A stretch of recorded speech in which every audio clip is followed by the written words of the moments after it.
Hello everyone, আজকে আমরা pride and প্রেজুডিসের chapter 5টাকে নিয়ে আলোচনা করব। ঠিক আছে, চ্যাপ্টার 5-এ দেখো এখানে চ্যাপ্টার 4 অবধি কী হলো, যে তোমার একটা বল ডান্স হয়েছিল মেরিটন বলে একটা জায়গাতে। ঠিক আছে, এবং বল ডান্স বলতে গেলে যেমন বর্তমান দিনের পার্টি ঠিক সেই রকমই, যেখানে পার্টনার থাকে মানে একটা বয় তার গার্লস পার্টনারকে নিয়ে, তার লেডি পার্টনারকে নিয়ে ডান্স করে, ঠিক সেই রকমই। ঠিক আছে, সেটা হলো বল ডান্স। এবার চলে এসো চ্যাপ্টার 5-এ কি বলেছে দেখো, within a short walk of Longbourn lived a family with whom the Bennets were particularly intimate. তাহলে কি বলেছে, within a short walk of Longbourn, তাহলে বলেছে যে লংবোর্ন থেকে মানে একটা ছোট্ট ডিস্ট্যান্সেই আর কি। ঠিক আছে, একটা ফ্যামিলি বাস করে, একটা ফ্যামিলি থাকে। দা বেনেটস বলতে গেলে বেনেট পরিবারটাকে বুঝিয়েছে, যাদের সঙ্গে বেনেট পরিবারটা খুব ইন্টিমেট ছিল, একদম অন্তরঙ্গ, ইন্টিমেট ফ্রেন্ড যেমন আমরা বলি। তাহলে এলিজাবেথ বেনেট বলো, ম্যারি বেনেট, তোমার মিস্টার বেনেট, মিসেস বেনেট, এদের সঙ্গে আর একটা পরিবার খুব ইন্টিমেট ছিল, যারা লং বন্ড থেকে একটু দূরেই বসবাস করে, উইদিন আ শর্ট ওয়াক, হেঁটে হেঁটেই যাওয়া যায় এরকম। Sir William Lucas had been formerly in trade in Meryton. মানে যে ফ্যামিলি, ইন্টিমেট ফ্যামিলিটার কথা বলা হয়েছে সেটা হলো লুকাস ফ্যামিলি। যখন আমি এই তোমাদের এই উপন্যাসটা, এই নোভেলটা শুরু করেছিলাম, তখনই বলেছিলাম এলিজাবেথ বেনেটের একটা বান্ধবীর কথা, তাই তো, যে খুবই ইন্টিমেট এলিজাবেথ বেনেটের, এবং তারই কথা এখানেও বলা হচ্ছে। তার নাম শার্লটি লুকাস, এবং স্যার উইলিয়াম লুকাস হচ্ছে চার্লটির বাবা। ঠিক আছে, শার্লটি লুকাস বলতে পারো, চার্লটি লুকাস বলতে পারো, চ বা স উচ্চারণ করবে। ঠিক আছে, তাহলে এখানে একটু বর্ণনা দিয়ে দিয়েছে স্যার উইলিয়াম লুকাস। এখানে বুঝতে পারছো স্যার উইলিয়াম লুকাস, স্যার তিনি উপাধিটা এখানে কিন্তু লাভ করেছেন। ঠিক আছে, স্যার উপাধি যে টাইটেল সেটা লাভ করেছে কিভাবে সেটা আমরা পাবো। অর্থাৎ উইলিয়াম লুকাস ফরমারলি মেরিটনে ব্যবসা করতো, ইন ট্রেড ইন মেরিটন। তার মানে মেরিটন যেখানে বল ডান্সটা হয়েছিল সেখানে ব্যবসা করতো, ও ব্যবসা বাণিজ্য করতো। Where he had made a tolerable fortune, এবং যেখানে সে টলারেবল ফরচুন মানে বেশ বেশ আর কি, খুব বেশিও নয় খুব কমও নয়, ধন সম্পত্তি অর্জন করেছিল ব্যবসা করে। And risen to the honour of knighthood by an address to the king during his mayoralty. ঠিক আছে, তাহলে মেয়র থেকে এসছে, দেখো মেয়রালিটি বুঝতেই পারছো তোমরা, মেয়র বানানটা থেকে এসছে মেয়রালিটি, তাই না? তাহলে যখন তিনি মেরিটনে ব্যবসা বাণিজ্য করতেন তখন বেশ ধন সম্পত্তি অর্জন করেছিলেন, এবং এই অনার অবধি তিনি নিজেকে উচ্চপদস্থ, মানে তোমার একটা রাজার সান্নিধ্যে এসছে, যার জন্য তিনি নাইটহুড উপাধি পেয়েছিলেন। বুঝতে পারলে? এবার কখন ওই নাইটহুড উপাধি অর্থাৎ স্যারটা পেয়েছিল, যেমন রবীন্দ্রনাথ ঠাকুর, যদিও তিনি জালিয়ানওয়ালাবাগের হত্যাকাণ্ডের জন্য সেটা ত্যাগ করেছিলেন স্যার উপাধিটা, কিন্তু স্যার রবীন্দ্রনাথ ট্যাগর এরকম হতো। ঠিক আছে, ঠিক সেই রকমই স্যার উইলিয়াম লুকাস, তখন পাওয়াটা সুবিধে ছিল, তখন পাওয়াটা সহজেই পাওয়া যেত স্যার উপাধিটা। নাইটহুড মানে রাজার একটুখানি তোষামত করে দিলে বা কাছাকাছি থাকলে অনারটা রাজারা দিতে পারতো। ঠিক আছে, তাহলে ডিউরিং হিজ মেয়রিলিটি, তাহলে মেয়র বলতে গেলে মেয়রিলিটি মানে মেয়রের পদ, তাই তো। এবার ধরে নাও একটা এরিয়া, মেয়রিলিটি বলতে গেলে যে এরিয়াটা একটা মেয়র কভার করে, মানে যেমন এমএলএ হয়, তাই না? ঠিক সেই রকমই তখন মেয়র, তিনি যখন মেয়র ছিলেন এবং সেই সময় একটা রাজার সান্নিধ্যে আসে, সেই রাজা তাকে নাইটহুড উপাধি দেয়, স্যার উপাধি দেয়। The distinction had perhaps been felt so strongly. তাহলে এখানে ডিস্টিংশন মানে কি, এই যে একটা শ্রেষ্ঠত্ব, এই যে একটা সম্মান পেল স্যার, ও তো রবীন্দ্রনাথ ঠাকুর নয় যে ত্যাগ করবে, আর কেনই বা ত্যাগ করবে। তাহলে এই যে একটা ডিস্টিংশন মানে জানো তোমরা, পার্থক্য হয়, কোনো একটা স্বতন্ত্র জিনিস হয়, ইন্ডিভিজুয়াল জিনিস হয়। এখানে কি বলেছে, এই যে একটা শ্রেষ্ঠের সম্মান পেল, তাই না, স্যার উপাধিটা পেল, এইটা কিন্তু তাকে একটা বিশাল বড় একটা তোমার মোটিভেট করেছিল বলতে পারো। বুঝতে পারলে? ফেল্ট টু স্ট্রংলি মানে তুমি কোনো একটা উপাধি পেলে বা আমরা কোনো একটা কিছু একটা পেলাম ভালো জিনিস, সেটা তো অবশ্যই মনের কাছ থেকে অনেক প্রভাবিত করবে, ভালো জিনিসে ভালো হয়, খারাপে খারাপ লাগবে। It had given him a disgust to his business. তাহলে দেখো ব্যবসা বাণিজ্যগত ট্রেড, ঠিক আছে, এইবার একটা মানুষ যখন ধরে নাও স্যার উপাধিটা পেয়ে গেল, তখন কি আর সে ব্যবসা করতে চাইবে? করতে চাইবে না, স্বাভাবিক সেইটাই, তাই না? তাহলে তখন তার সেই নিজের ব্যবসার প্রতি একটা ডিসগাস্ট জন্মালো, একটা বৃত্তৃষ্ণা, একটা ঘৃণা জন্মালো। ঠিক আছে, and to his resident in a small market town and in quitting them both. তাহলে দুটো জিনিসের প্রতি তার আঁতে ঘা লেগেছিল যখন থেকে সে স্যার উপাধিটা পেয়েছে। প্রথমত তার ট্রেড, ব্যবসা বাণিজ্য, ঠিক আছে, আর দ্বিতীয়ত তার একটা স্মল রেসিডেন্ট, যে ছোট মার্কেট টাউনে বাজারের মাঝে একটা ছোট বাড়ি ছিল, রেসিডেন্ট মানে বাড়ি, ঠিক আছে, সেখান থেকে এসছে রেসিডেন্টাল সার্টিফিকেট, বাসিন্দা সার্টিফিকেট। তাহলে দেখো দুটো জিনিসই ওর আর পছন্দ হলো না, যে আমি এত বড় একটা মানুষ, স্যার উপাধি পেলাম, কেন এই সমস্ত কিছু থাকবো এই বাড়িতে।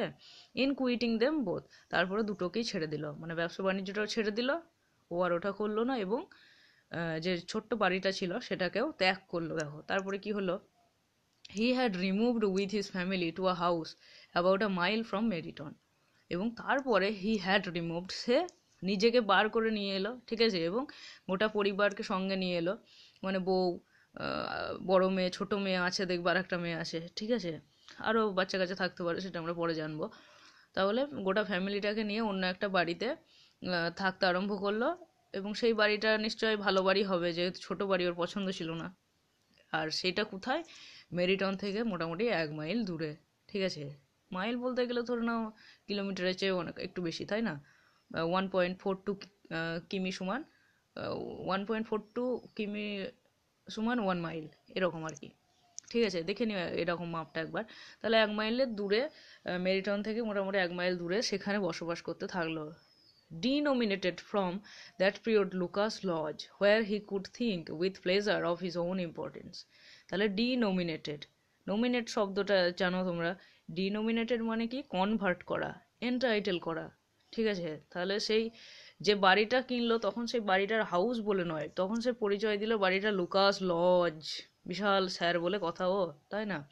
তাহলে তখন থেকে নিজের যে বাড়িতে থাকতে আরম্ভ করলো সেটাকে পরিণত করলো, আখ্যাত করলো, ঠিক আছে, আখ্যা দিল আর কি, লুকাস লজ হিসাবে, যেখানে সে খুব আনন্দের সঙ্গে এবং নিজের মাঝে একটা গাম্ভীর্য নিয়ে, ওন ইম্পর্টেন্স, ঠিক আছে, যে আমি একটা ইম্পর্টেন্ট ব্যক্তি বটি সোসাইটির মাঝে, আমি এমন কিছু একটা স্মৃতিচিহ্ন রেখে গিয়েছি, লোকে বলবে যে না লুকাস কাকা স্যার উপাধি পেয়েছিল, এরকম আর কি, সেই জন্য নিজের ইম্পর্টেন্স নিয়ে ওই বাড়িতে বসবাস করতে থাকে।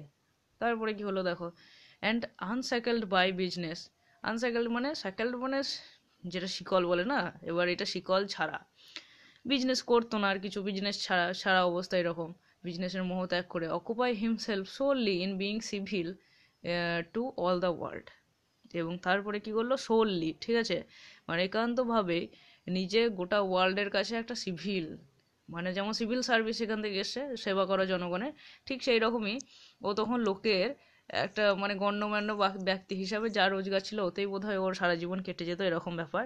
তাই নিজে আর কোনো চাকরি বাকরি খোঁজ করেনি, কিছুই করেনি, বিজনেসও ছেড়ে দিয়েছিল, এবং নিজেকে একটা তোমার জনদরদ মানুষ হিসাবে, জনদরদি মানুষ হিসাবে, ঠিক আছে, পরিচয় দিতে আরম্ভ করে গোটা ওয়ার্ল্ডের কাছে, সেইভাবে নিজেকে তুলে ধরে।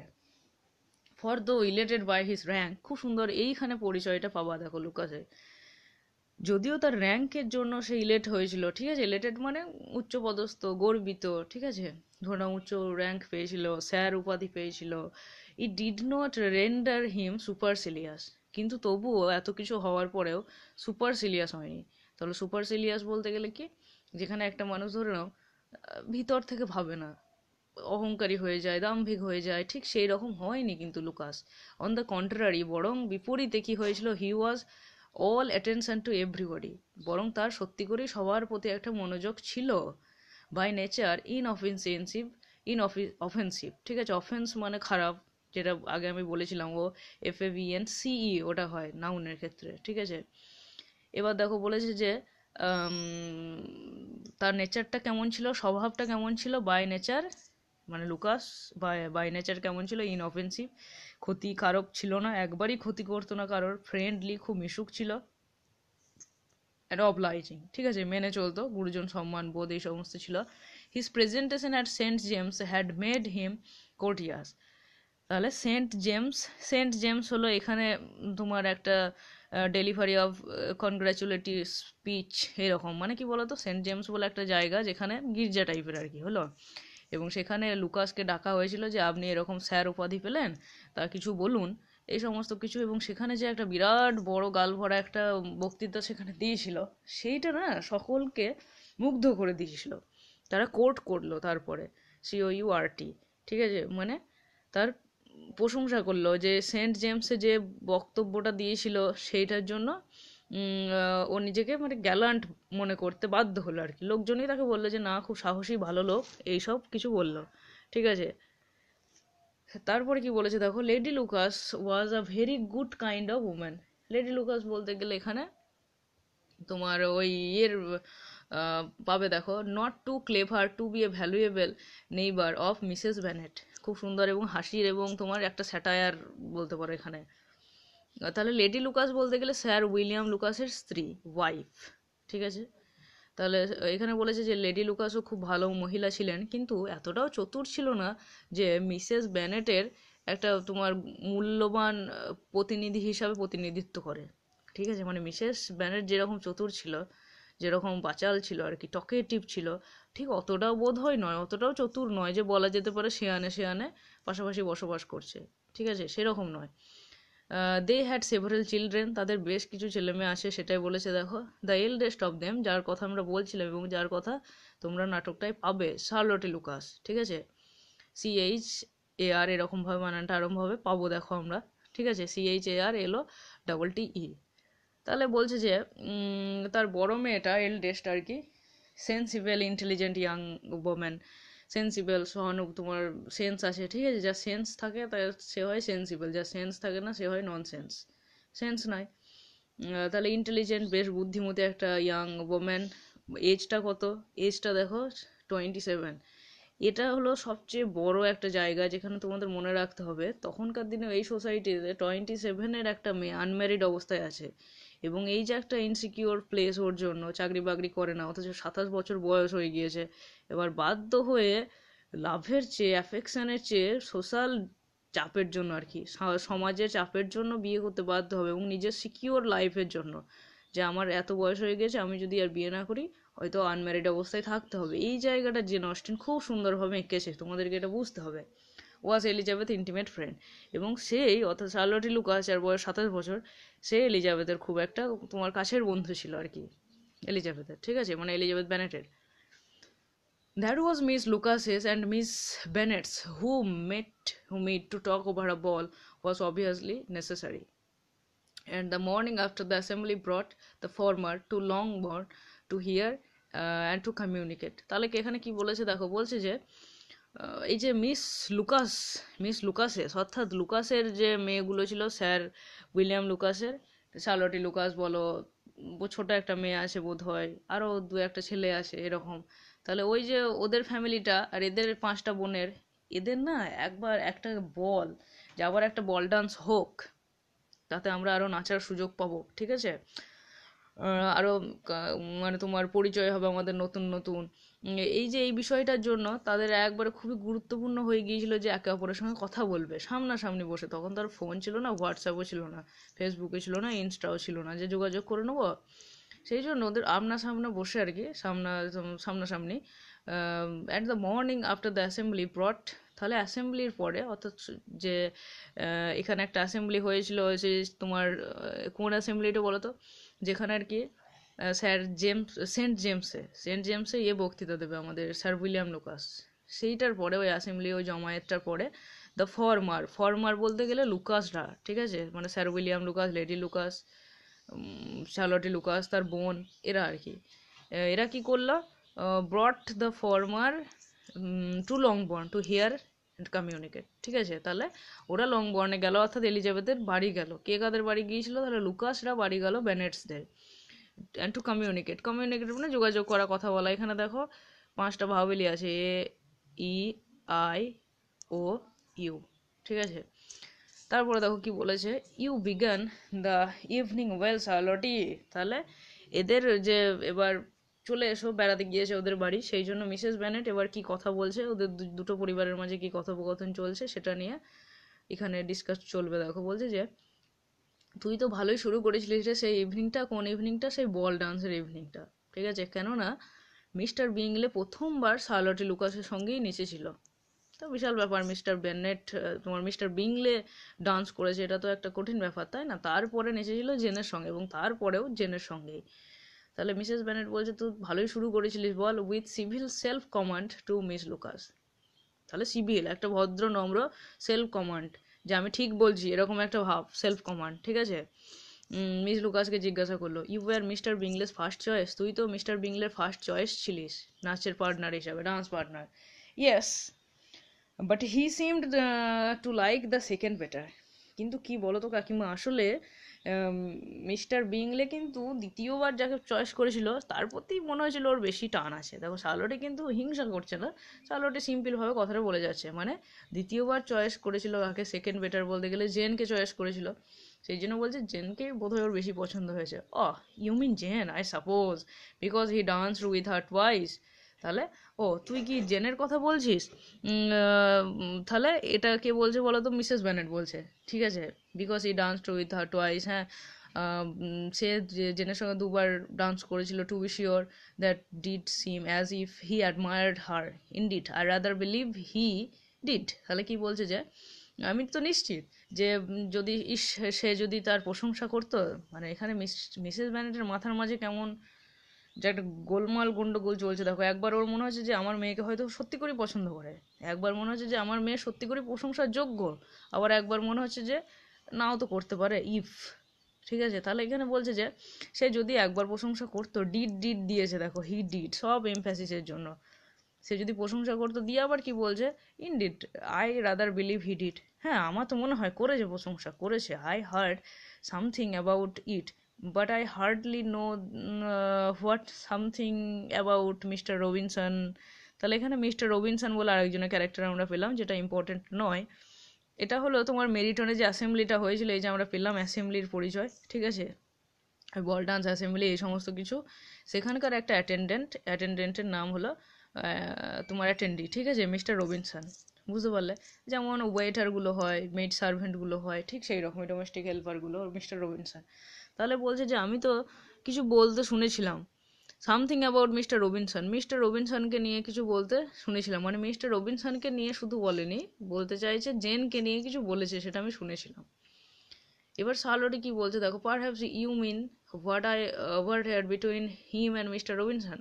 তাহলে কি বলছে যে তাহলে তুমি কি জানতে চাইছো যে যেটা আমি শুনেছিলাম, ওভার হেয়ার করা মানে কি, কান পেতে শোনা, ঠিক আছে, যেটা আমাদেরকে কেউ বলতে চায় না কিন্তু আমরা শুনতে পাই বা শুনতে চাই, এরকম।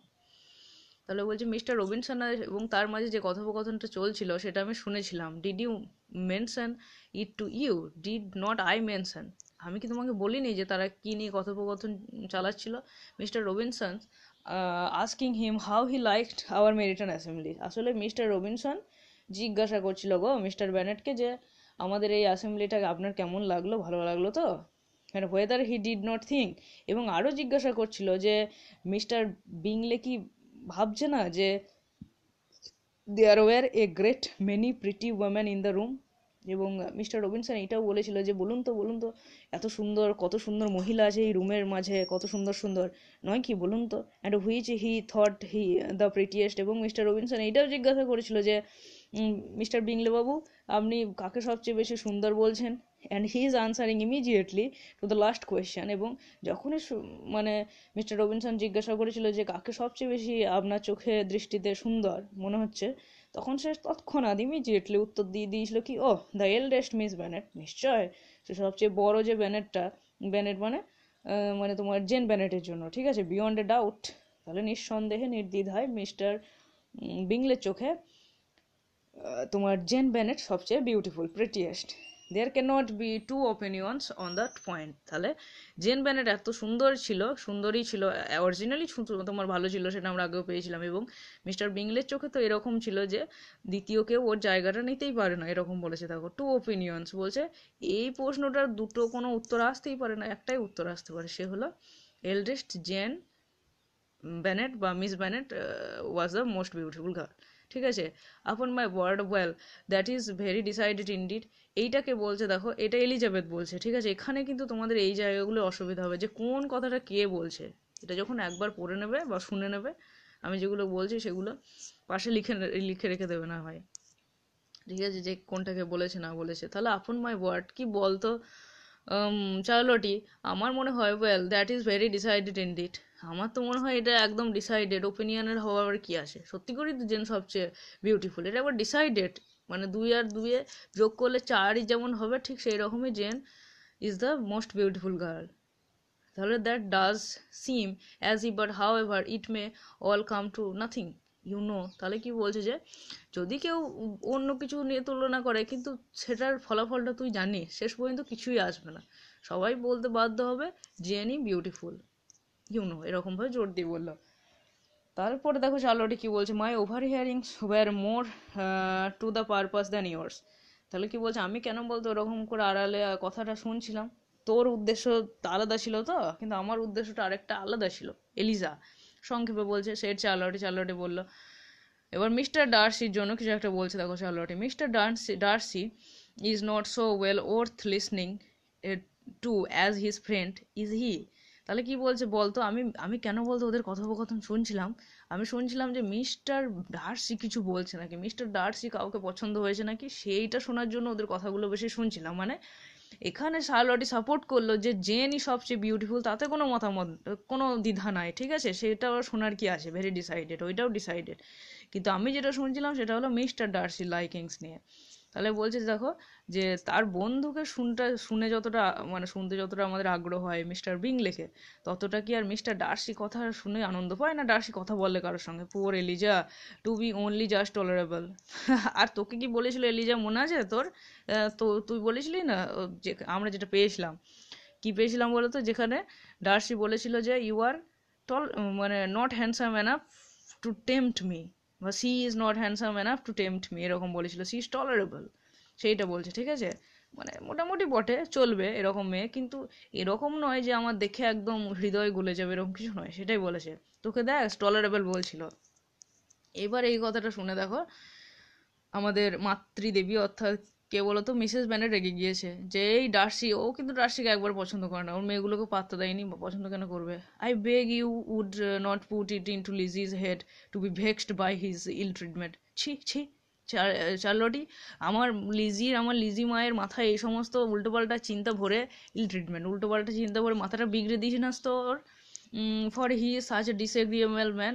আমার মেয়ের কি দোষ, ওই তো ডিসএগ্রিয়েবল, শুধু না না না নাচবো না, কথা বলবো না, এরকম। And it would be quite a misfortune to be liked by him. এবং এইটা মিসফরচুন, জানিস তো, মানুষের দুর্দশা, যে ডার্সি যাকে পছন্দ করবে, ডার্সির মতো একটা ছেলে যে মেয়েটাকে পছন্দ করবে, সে মেয়েটারও কপালে কষ্ট হবে। সেটাই বলছে যে ভালো হয়েছে যে এলিজাবেথকেও পছন্দ করেনি, এলিজাবেথকে বলেছে টলারেবল, খুব বিউটিফুল বলেনি। Mrs. Long told me last night that he sat close to her for half an hour without once opening his lips. মানে কেমন ডার্সি বোঝো, একদম যাকে ইন্ট্রোভার্টই বলা যায়। তাহলে বলছে মিসেস লং, বলছিল মিসেস লং আর একজন প্রতিবেশী মিসেস লম্বা, খুব লম্বা বোধ হয়, ঠিক আছে, রিভিলিং নেম হিসেবে বলা যায়। দেখো তাহলে কি বলছে যে মানে এই নামগুলোর মাধ্যমে একটা কোয়ালিটি বোঝা যায় আর কি, যেমন সিস্টু কনকারে কিছু নাম ছিল আমি বলেছিলাম তোমার, সেই ডিগ, তারপরে টুইস্টার, এই সমস্ত এই বাদ্যযন্ত্রগুলো বাজাতো টনির যে বন্ধু অ্যামিনেটাভ, এরকম, ঠিক আছে। তাহলে বলছে যে মিসেস লং আমাকে কি বলেছে বলতো, গত রাত্রে নাকি হাফ অ্যান আওয়ার, আধ ঘন্টা মতো বসেছিল মিসেস লং এর কাছে, কিন্তু একটাও কথা বলেনি ছোড়া, একটা কথা না বলে চুপচাপ বসেছিল। এবার দেখো কে বলছে, তোমার বলছে যে are you quite sure madam, যে তুমি কি নিশ্চিত, is not there a little mistake, একটু কি মিস্টেক হচ্ছে না? সে জেন কিন্তু দেখো জেন কারো দোষ করতে চায় না, এখানে একটা দোষের কথা বললো, 1 ঘন্টা ধরে একটা কথা বলেনি। জেন কথাটাকে সাপোর্ট না করে একটা কথা বলছে যে মা তুমি কি ঠিক বলছো, তোমার একটু ভুল হচ্ছে না বলো? I certainly saw mister Darcy speaking to her, আমি তো দেখেছি যে মিস্টার ডার্সি কথা বলছিল মিসেস লং এর সঙ্গে, কত আর কথা বলবো হচ্ছে না মানুষের সঙ্গে। Because he asked him at last how he like Netherfield. আরে বাবা, কেননা মিসেস লং ওকে জিজ্ঞাসা করেছিল যে নেদারফিল্ড কেমন লাগলো বাবা তোমার, and he could not help answering her. এবং সেইটা তো উত্তর না দিয়েও বোবার মতো বসে থাকতে পারে না, তাহলে হয়তো ভাববে কানে শুনতে পায় না, ও হয়তো বলে দিয়েছিল হ্যাঁ ভালো লাগলো বা কিছু ভালো লেগেছে, এরকম সংক্ষিপ্ত উত্তর। But she said he seemed quite angry at being spoke to. কিন্তু মিসেস লং আমাকে বলছিল যে মিস্টার ডার্সির কথা বলতে বোধহয় খুব রেগে যায়। ঠিক আছে, with at being spoke two বলেছে, দেখো মানে কথা বলতে গেলেই ও রাগ হয়, বেশি কথা বলতে গেলেই মেজাজ খসে যায়, এরকম। তারপর দেখো মিস বিংলে টোল্ড মিস এড জেন বলল মিস বিংলে আমাকে বলেছে, মিস বিংলে অর্থাৎ আমাদের মিস্টার বিংলের বোন, সেই দুটো বোন আছে, একটা মিসেস হার্স্ট আর একটা মিস বিংলে বলেই, নাম নাই, ওরকমভাবেই দেওয়া আছে দেখো। that he never speak much unless he among his intimate acquaintances, ঠিক আছে।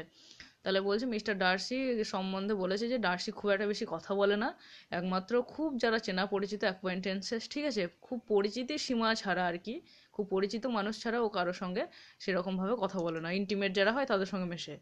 With them he is remarkably agreeable. Agreeable কথাটা আমরা আরেকবারও পেয়েছিলাম সিস্টুপস টু কনকারে, ঠিক আছে, ওখানে ছিল দেখবে মার্লো সম্পর্কে এগ্রিয়েবল র্যাটেল, ঝুনঝুনি মশাই। তাহলে এখানে বলছে যে কিন্তু তোমার চেনা জানা মানুষের কাছেও কিন্তু একদম রিমার্কেবলি যা তা ভাবে আর কি, স্মরণীয়ভাবে, চরমভাবে ও এগ্রিয়েবল, ওদের কথাও শোনে, কথা মেনেও চলে, ভালোবাসে, নানা রকম ডিসকাসও করে, ঠিক আছে।